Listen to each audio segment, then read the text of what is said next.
pounds in the black corner. From St. Louis, Here comes Mr. Pro. Andre the Giant. Gonna get his leg set on the bruiser. Hulk Hogan.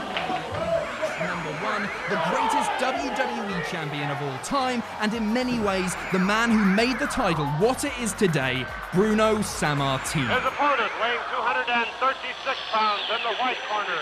From Van Nuys, California.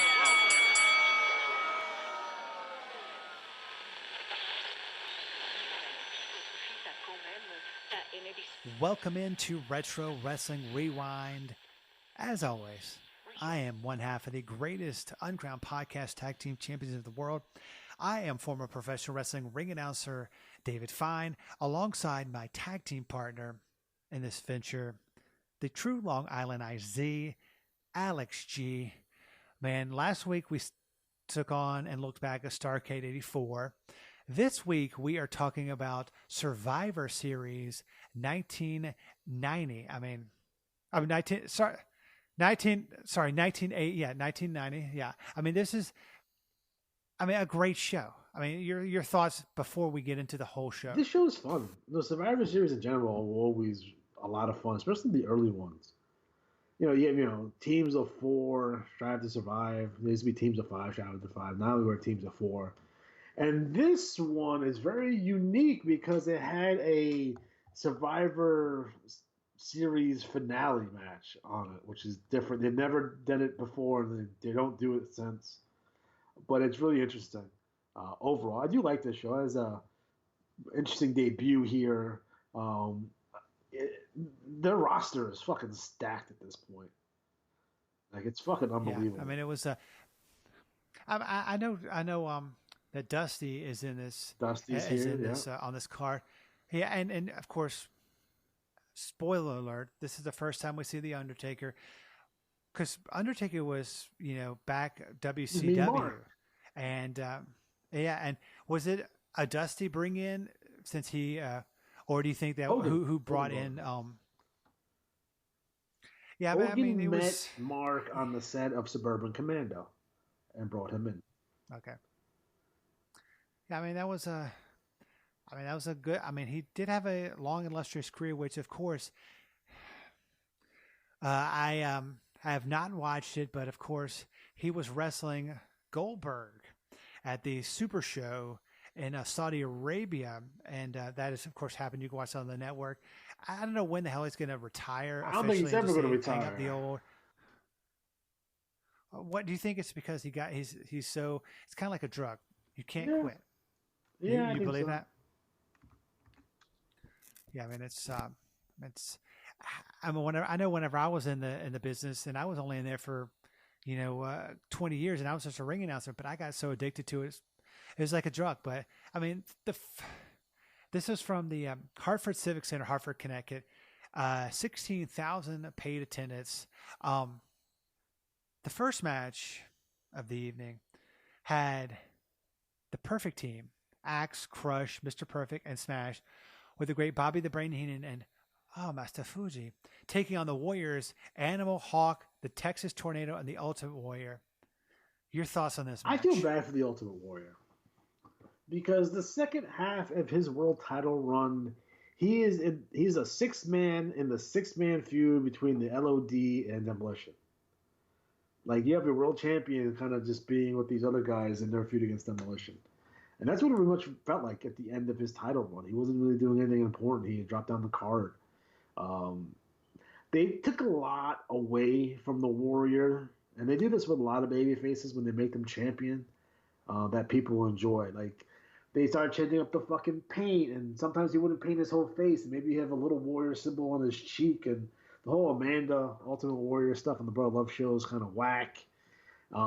They dyed their hair fucking blonde, and they did everything to fucking sabotage this guy. They took away all the tools he had to make him cool, all the things that made him sweet to begin with, and they just changed it. They tried to make him like essentially a corporate champion, and he didn't get over that way. And we'd see that over and over again. It would be Kevin Nash when he won the belt. They took away everything that made him cool to begin with, and we see that to this day. So it's like nothing necessarily changes. Interesting note that we have the Road Warriors, the modern day Warrior, and the Ultimate Warrior, hence the name the Warriors on this team. Yeah, I mean, I'm okay. So last week, of course, I'm sure everybody listening to this week's episode listened last week. I kind of have a problem with one of the guys in the tag team. We were talking about how in past episode, yes, how they don't refer to him as a Von Erich. They said Texas Tornado. Okay, it's just one of those things. By this time, he's Texas Tornado, full on. But that transition changes over time. So he's Kerry Von Erich to Texas Tornado, much like people don't remember that it was Mr. Perfect Kurt Hennig for a long time, and they dropped the Kurt Hennig eventually. Also, so that's something that they used to do, but that transition happened over months, and Kerry has just dropped back the Intercontinental Championship to Mr. Perfect. So. Yeah, I mean, it was definitely it's fine. Good first match. It's fine. What you have acts that could work. You still have Smash that could work. Perfect is amazing. Crush is green as grass, and then you have the Road Warriors, Kerry Von Erich, and then the Ultimate Warrior. I mean, look at the roster though. It's shit's fucking stacked, bro. Like shit. Look at that team. The Road Warriors, Kerry Von Erich, and the Ultimate Warrior. Like who beats that team? Nobody.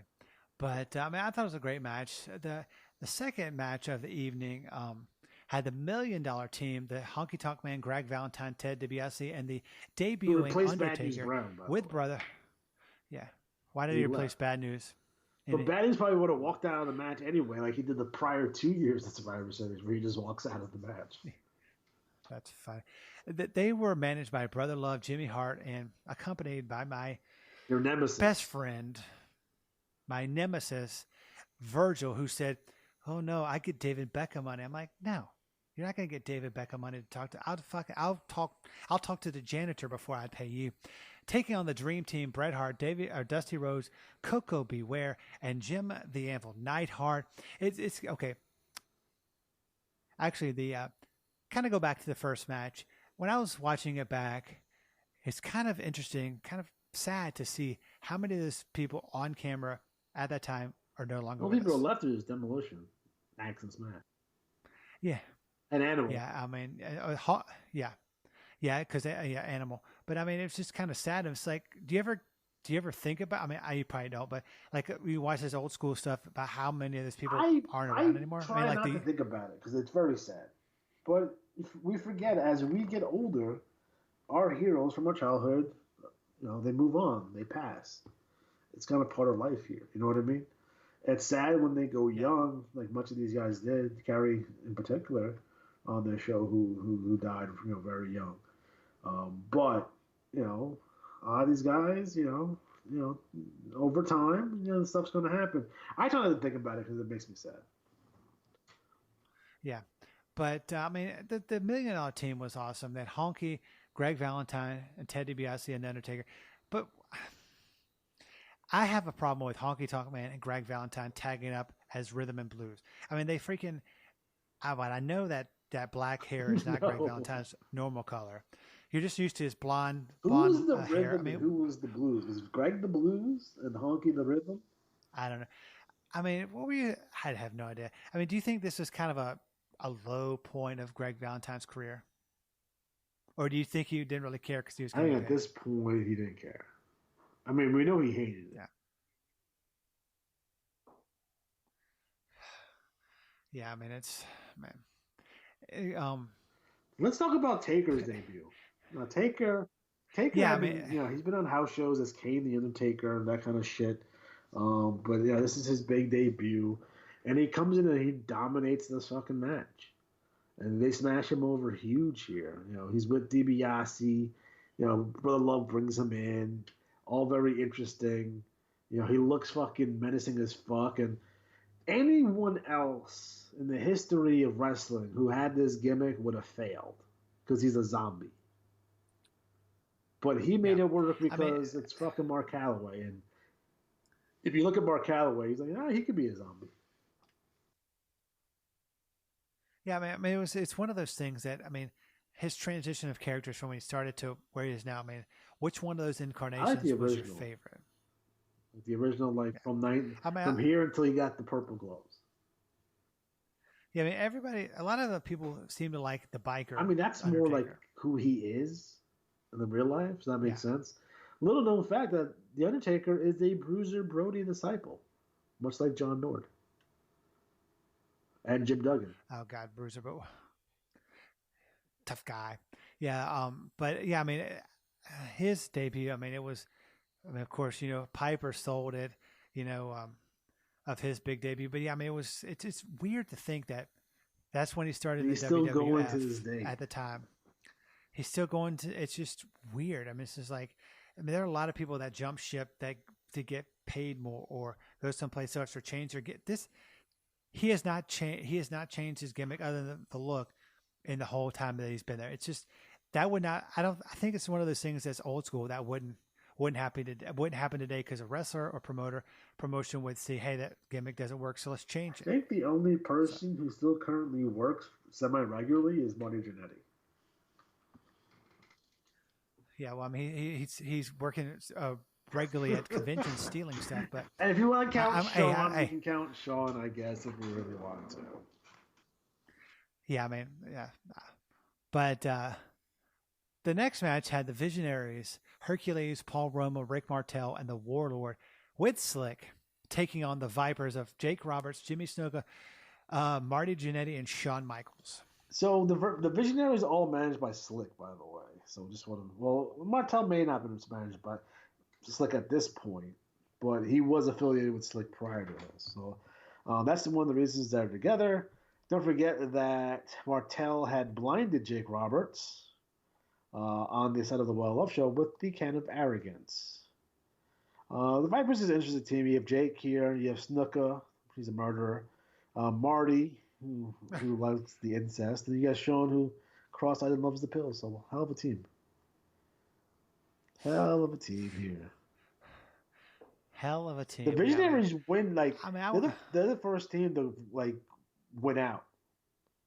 So they won. Like, no one from the team got eliminated. So I thought that was pretty cool. I mean, yeah, I mean, it was a good match. I mean, I'm liking how you come up with these nicknames. You know, like the Visionaries. Like, these are actually like cool nicknames instead of doing Team Hell No, which is a fucking lame name. Any team name that starts with the word team or is like half like Mizdow. You know what I mean? Like half one person's name and half the other person's name. Both of those scenarios are fucking lame as fuck. Don't do that shit. Yeah. But if it's like the Alliance versus the Hulkamaniacs or the Visionaries, you know, those are fucking cool names. You kind of understand man. that. Don't be late cool. That shit's stupid. It's just kind of funny how they call it the Visionaries with Jake Roberts and all the whole. Yeah, I think that was the joke. Interesting.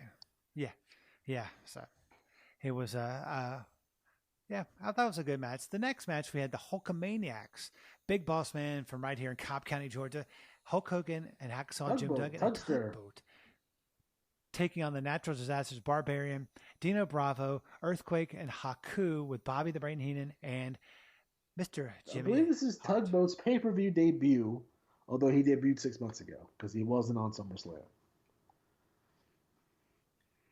That's weird. I mean, what were your thoughts on this match? It's interesting. It's fun for sure. No doubt there. I believe that Haku subbed for Rude because Rude ended up leaving the WWF. And it could have been, and it would have been one of the few instances where Rick Rude and Hulk Hogan have an interaction, but that wasn't going to happen. So. Why didn't they ever have any interaction? Rumor has it that Hogan never really wanted to work with Rude because Rude was too stiff, but who knows? Yeah, man. You know that I mean that happens if someone. Don't forget that also on the show we have Randy Savage making his challenges to the Ultimate Warrior for a title match, which we would never get. But it would lead up to that WrestleMania 7 matchup. Yeah, I mean, it was. I mean, there are a lot of great moments. Do you know on what the this card. kayfabe reason for Rick Rude not being on this show? Jack Tunney suspended him for insulting the Big Boss Man's mother. Huh. There you go. I mean, There you have it. But I mean, speaking of things that you should not have a lot of, actually, maybe I'm a big fan of your YouTube channel. I mean, I know you talk about retro video games, retro wrestling video games, just retro games in general. How can someone, if they want to get more of your great voice tones, how can they listen? And they want to go to Retro Wrestling Games Presents on YouTube. Just type it in the search bar, and then you'll find out. You'll be the first thing that pops up, so you'll find this pretty easily. One of our recent videos was a review of Wrestle War for the Mega Drive. Now, Wrestle War for the Mega Drive was not released in the United States, so if you're in the UK, Australia, or Japan, you got that game, but we did not get it out here in the States. There are a lot of games that we don't, especially back now because Japan gets. PlayStation is fucking region free. You can play everything, but back in the day, they had region locks, which is stupid. Yeah, that's tough. I mean, and also, if someone wants to follow you and the games on Twitter, how would they go to RW Games Presents on Twitter? We have 5,700 followers currently and climbing. So again, I'm a pretty good follower on Twitter. I'm not gonna say anything that's gonna piss you off. So. Yeah, I mean, he's a great follower on Twitter. And of course, if you want to follow us on Twitter, we are at the RW Rewind. That's exactly our website too, the rwrewind.com. We have so many things on the RW Rewind. We have a link to our merchandise. So folks, we got to pay the bills. So please buy some more merchandise. It's good quality. People that have bought them are really satisfied, and they hold up. They get dirty, you wash them. They don't shrink. It's actually a great deal. So, go to rwrewind.com/gimmick table, and you'll go to that. But the next match we had the Alliance, Butch, Luke, Nikita Koloff, and my favorite wrestler, Tito Santana, taking on the Mercenaries, Boris Zukov, Sergeant Slaughter, Sato, and Tanaka with Master Fuji and General Adnan. You know what's interesting here? We see that this is the push to give Slaughter. Slaughter's about to win the belts. And this is, you can't have him win here. Seriously? You're going to have Tito win? I know you want to get the teams all even, or at least they weren't even. I don't even know how they even decided heels and baby faces, but whatever. That's a whole other thing. They put Tito with Hogan and Warrior, but that's neither here nor there. But Slaughter's about to get this fucking mega push with the belt, going to go to WrestleMania against Hogan. And why do this? Why can't you just have him win? I mean, because it was WWE. I mean, you can't. Hogan versus Slaughter didn't draw. I'm not gonna sit here and say it was because the way he was booked at Survivor Series was the reason they didn't draw, but it could have been one of the factors, definitely, for sure. Yeah, I mean, probably. I mean, I thought overall it was a good match. It wasn't the best match. It wasn't the best match on the card, but it definitely was not the worst. What about the Gobbledygooker? We're going on to. Oh yeah, the Gobbledygooker, Hector Guerrero. Poor Hector Guerrero. We couldn't bring him in as Hector Guerrero. They could have put him in a mask or something. Does he give him the Gobbledygooker, really? For fuck's sake. Yeah, I mean, what were your thoughts on this whole thing? I mean, you thought it was kind of lame. I still don't understand it. They want to have a mascot, but you're going to have a turkey as a mascot, and that's not going to last all year round. He's no Wildcat Willie from WCW, that's for sure. So this doesn't make any sense. And I don't understand what the big mystery is about. They have this fucking egg thing, and there's going to be balloons. People thought the Undertaker's going to come out of there. People thought it was going to be the Playmate of the Year or whatever nonsense. Some people thought it was going to be money. I don't know. It was fucking weird. I don't think. Vince was smoking a doobie one day. He's like, "Oh, I want to do a giant turkey egg. Ha ha ha! That's so hilarious." And it didn't do nothing with it. Yeah, we of course don't. We know that Vince McMahon doesn't make a lot of wise moves, but yeah. So, but let's go on. Well, what were your thoughts on this main event? The final match of Survival. The main event. Hulk Hogan, Tito Santana, the Ultimate Warrior defeated Hercules, Paul Roma, Rick Martel, Ted DiBiase, and the Warlord. I guess this is the way you put over your two biggest baby faces. He's having beat everybody. It should have been more competitive. I don't know. That's a lot of guys to beat. It reminds me very much of the fucking Tower of Doom. Like, it's a lot of guys. Yeah. A lot of top guys they fucking beat, too. Like, it's just like Hogan and Warrior on this night beat a lot of fucking dudes. A lot of fucking dudes. Yeah. And I guess I like the ending with both of them. They're fucking at the end, and yay, we win. We're the two favorites. Yay. It puts you on a high note, for sure.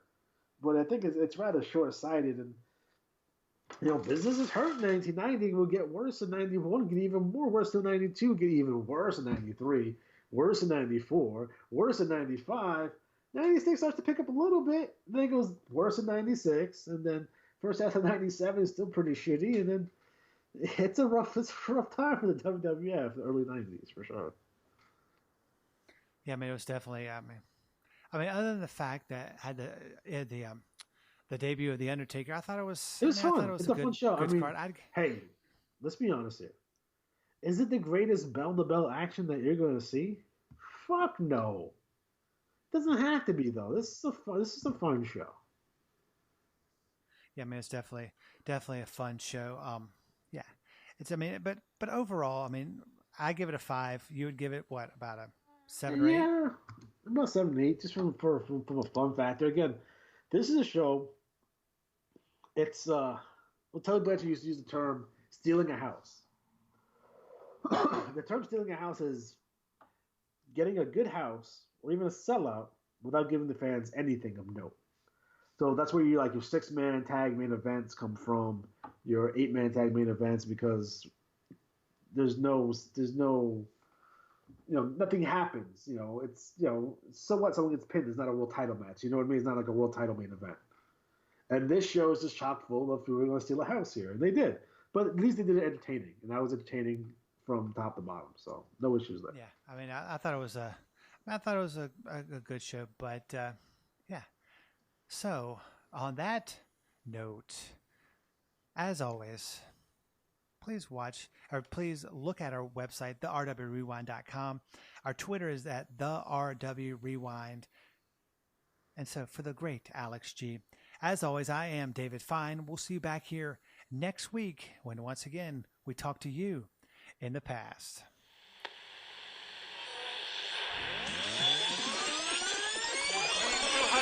238 pounds in the black corner. From St. Louis, Here comes Mr. Pro. Andre the Giant. Gonna get his legs in on the bruiser. Hulk Hogan. Number 1, the greatest WWE champion of all time, and in many ways, the man who made the title what it is today, Bruno Sammartino. His opponent weighing 236 pounds in the white corner. From Van Nuys, California.